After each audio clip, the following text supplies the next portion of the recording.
Esse é o Ancapsu e nós vamos falar agora sobre o acordão com relação aos condenados no 8 de janeiro. Parece que o Hugo Mota está sabendo que vai passar a anistia na Câmara. Para não comprar briga com o STF, eles já estão querendo negociar agora. O STF, Hugo Mota e Lula estão querendo negociar uma redução das penas do pessoal do 8 de janeiro. Isso é um problema, porque em tese isso não poderia ser feito, né? Se houve um julgamento e os juízes concordaram que as pessoas têm penas específicas, você não pode voltar atrás. Ah, não, o crime está aqui, mas eu vou desconsiderar essa sua pena, eu vou diminuir aqui, né? Ou seja, é uma coisa que é jogar totalmente fora o direito e partir para negociação política aberta. Isso daqui indica para mim que está havendo um desespero por parte do STF e do Lula, porque sabem que vai passar a anistia na Câmara. Vamos entender esse caso aqui. O que poderia resultar disso, né? Essa notícia foi sugerida por Peter via Globo e põe a culpa na mamãe. Peter é reptiliano, eu posso provar, e várias outras pessoas. Obrigado aí ao pessoal que sugeriu notícias lá no nosso site, no visãolibertaria.com. E obrigado a você que está assistindo o nosso vídeo. Se você gosta do nosso conteúdo, por favor, deixa o seu like e se inscreva aqui no canal, né? Pois bem, a gente tem a notícia agora de que Hugo Mota quer que Lula e STF em acordo para reduzir as penas do 8 de janeiro em nome da pacificação nacional. Pode ter certeza uma coisa, tá? Se não tivesse nenhuma chance de passar anistia na Câmara, eles não iam estar se movendo nesse sentido. É porque eles já perceberam que vai dar merda, que vai passar anistia na Câmara, e aí agora estão querendo fazer de outra forma, né? Aquilo que eu falei para vocês, o caso da Débora, né, do batom lá, a moça que escreveu Perdeu o Mané na estátua, furou a bolha, o pessoal todo está conscientizado com essa história, a chance de passar a anistia é muito grande. O Nicolas está falando que já são 239 assinaturas, faltam só 18 hoje, ou seja, a gente está muito perto de chegar nesse limite e forçar o Hugo Mota a uma votação da anistia para o 8 de janeiro, né? E aí vieram com esse papo aqui, a Rede Globo veio com esse papo. Lembra das fases do luto, né? Você sabe que tem as fases do luto, né? Que é primeiro a negação, depois a negociação, depois a não sei o que lá. Ou seja, eles estão seguindo esse negócio. A primeira coisa era, não tem chance nenhuma, que foi cometer o crime, tem que ficar 14 anos na cadeia mesmo, que não sei o que lá, não sei o que lá. Aí agora já estão falando em negociação. Não, vamos negociar, quem sabe a gente consegue fazer um acordo para reduzir as penas do 8 de janeiro em nome da pacificação nacional e coisa e tal. Você pode ter certeza do que eu estou te falando. Se eles não tivessem o risco de passar o projeto da anistia, mas nunca que eles iam estar preocupados com pacificação nacional. O STF não quer pacificar nada. Olha aqui a notícia que sai aqui na coluna do Estadão, né? O presidente da Câmara, o Hugo Mota, procurou o presidente Luiz Inácio Lula da Silva e ministros do STF com o objetivo de construir um acordo para a revisão das penas dos condenados pelo 8 de janeiro com o intuito de pacificar o país. Então, repara que aqui, por si só, isso é uma coisa impossível, porque não deveria haver, né? Em tese, o judiciário deveria ser um poder totalmente independente. O juiz é um cara técnico que aplica a lei. Se a lei diz que a pessoa tem que cumprir tal pena, a pena é aquela. Não tem negociação. Que negócio é esse de negociação, né?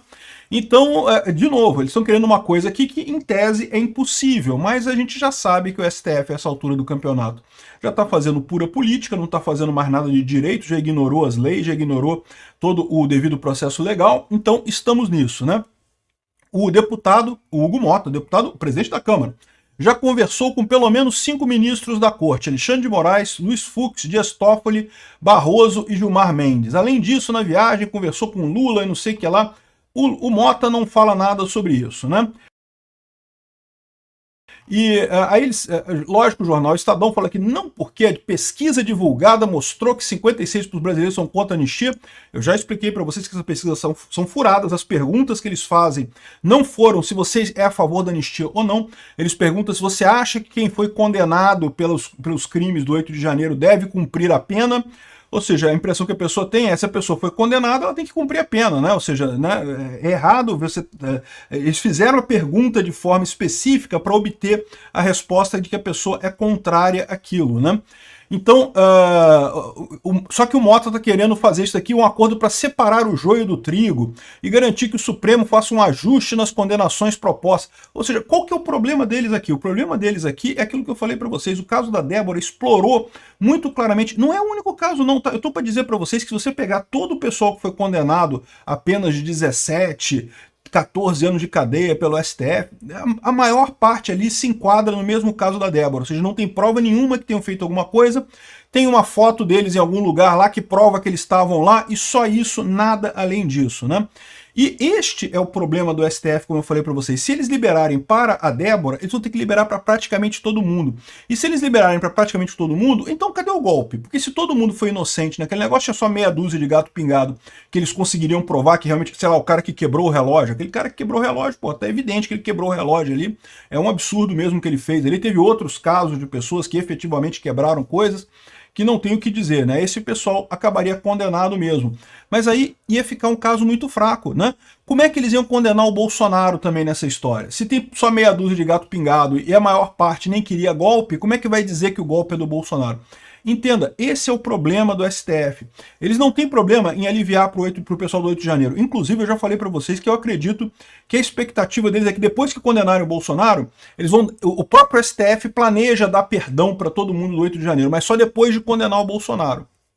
Só que, enquanto eles não condenam o Bolsonaro, eles precisam manter essa jurisprudência que eles criaram de que, não, se teve alguma coisa a ver com o 8 de janeiro, é culpado de golpe de Estado. Por quê? Porque eles vão colocar o Bolsonaro exatamente nessa situação. Teve alguma coisa a ver com o 8 de janeiro o Bolsonaro? Não, não teve nada a ver. Ele até falou para não fazerem nada. Mas vão tentar colocar ele lá no negócio e daí condenar ele pelo golpe, né? Enfim, o deputado do PL, o líder do PL na casa, o Sócine Cavalcante, diz que o Mota procura uma saída salomônica, né? O rei Salomão, que seria aquele cara que diz que ia cortar o bebê no meio e coisa e tal, para anistia. Ou seja, eles querem tirar só as pessoas que realmente têm culpa. Olha que coisa absurda, né? O ponto que chega a coisa, a saída salomônica, a saída do meio termo, é só culpar quem realmente tem evidência de que quebrou alguma coisa, que fez alguma coisa. Sendo que, caramba, né? Isso deveria ser o básico do básico, né? Lógico que no caso da moça lá, da Débora e coisa e tal, jamais deveria ser condenado a 17 anos de cadeia, e tantas outras pessoas que também estão condenadas nessa história. A rejeição popular à anistia dá respaldo a Mota não pautar o projeto. Que rejeição popular? Rejeição popular que está na pesquisa, porque nas ruas você vê que o pessoal que é contra a anistia junta 3 pessoas, o pessoal que é a favor da anistia junta não sei quantas mil, né? Enche de gente lá, né? Agora, ou seja, o que eles estão querendo fazer aqui, ó, é separar quem planejou a tentativa de golpe das pessoas que foram usadas como massa de manobra, que foram lá. Ou seja, eles querem sair com alguma coisa ali, né? Só que é aquele negócio aqui, ó. A rejeição popular dá respaldo à Mota para não pautar o projeto. Mas a questão é que já estão levantando aqui, ó, quase 239 assinaturas, já tem 239 assinaturas. Então, ou seja, falta pouco. Vão ter a votação. E é isso que está apavorando o pessoal. Parece que hoje, dia 10, Bolsonaro e Mota estão reunidos em Brasília para tratar do PL da anistia. Ou seja, devem estar querendo chamar o Bolsonaro para esse grande acordão. Eu, se fosse o Bolsonaro, não aceitava acordo nenhum. Ele está muito perto de ter todas as assinaturas que precisa, vai passar a anistia, não precisa de acordo nenhum. Agora, é verdade que se você passa a anistia, veja, a anistia passando na Câmara tem que passar no Senado. No Senado vai ser mais difícil de passar, mas uma vez passado na Câmara, é muito pouco provável que o Senado segure, tá? A grande problema isso vai para o Lula. O Lula pode vetar a anistia. E se o Lula vetar a anistia, isso faria com que a anistia tenha que ser derrubado o veto. Então, ou seja, o processo todo de aprovar isso tudo e para o Lula voltar a derrubar o veto, isso aí levaria uns 6 meses no final das contas, né? E, além disso, existe o risco do pessoal do STF implicar e dizer que o projeto da anistia é inconstitucional. É um absurdo completo, a anistia está prevista na Constituição, é explícito na Constituição que é direito do Congresso fazer anistia, então não teria por que considerar isso inconstitucional, mas é aquele negócio, né? Eles vão achar motivos para fazer isso lá, motivos que nunca existiram, por exemplo, que eles não falam nada da anistia lá dos anos 70, lá, né, de 1970, foi 82, né, que foi assinada a anistia lá, 82, e agora vão dizer que não pode anistia agora, né? Mas enfim, existe esse risco do STF barrar a anistia também. Então, ou seja, talvez a alternativa fosse realmente esse grande acordão para tentar chegar num ponto comum aí que consiga reduzir essas penas, né? Eu, sinceramente, preferia que fosse aprovada a anistia mesmo e partir para a briga com o STF.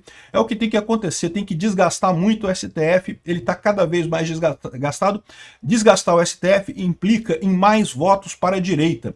Quanto mais a direita conseguir desgastar o STF, mais ela garante votos em senadores contra o STF em 2026 e, portanto, senadores a favor de Bolsonaro. Tem que partir para o pau. Essa é a minha visão. Não sei o que o Bolsonaro vai conversar com o Hugo Mota. Porque, como eu falei, pode ser que o Bolsonaro tenha uma abordagem mais que não, que temos que salvar as pessoas. Então, se esse caminho salva as pessoas ali, condena só os que realmente quebraram coisas, só que fizeram coisas realmente ruins, então beleza, vamos partir por aí. Você libera esse pessoal, aí o pessoal que quebrou mesmo alguma coisa, que tem uma coisa, né? Não sei como é que vai ser o acordo, vamos ver como é que vai ser o acordo aqui. O fato é que estão falando isso daqui. Lembra? Para eles estarem falando isso daqui é porque eles estão com medo da anistia passar. Se eles não tivessem preocupação com a anistia, eles jamais estariam falando em negociar, em chegar no meio termo, não sei o que lá. Se estão falando é porque sabem que vão perder. O Bolsonaro vai entrar nessa história, vai topar isso daqui? Pode ser que tope, como eu falei, se a preocupação dele é aliviar a pena das pessoas mais rapidamente. Aceitar um acordo com esse pessoal implicaria em liberar as pessoas mais rápido, em compensação, seria ruim politicamente. O Bolsonaro ficaria com mais uma pecha de que fez acordo com o STF e também perderia do ponto de vista político, porque, como eu falei, quanto mais o PL bater no STF, mais ele ganha voto em 2026. Vamos ver qual vai ser a decisão do Bolsonaro nessa história. De novo, eu por mim partia para o combate, partia para aprovar a anistia e deixa o STF brigar lá, recusar, decretar inconstitucionalidade, seja lá o que for. Mas eu entendo, se ele tiver ir para o outro lado também, quiser fazer negócio para tentar uma coisa mais rápida, eu consigo entender também essa decisão, não acho que seja absurda não.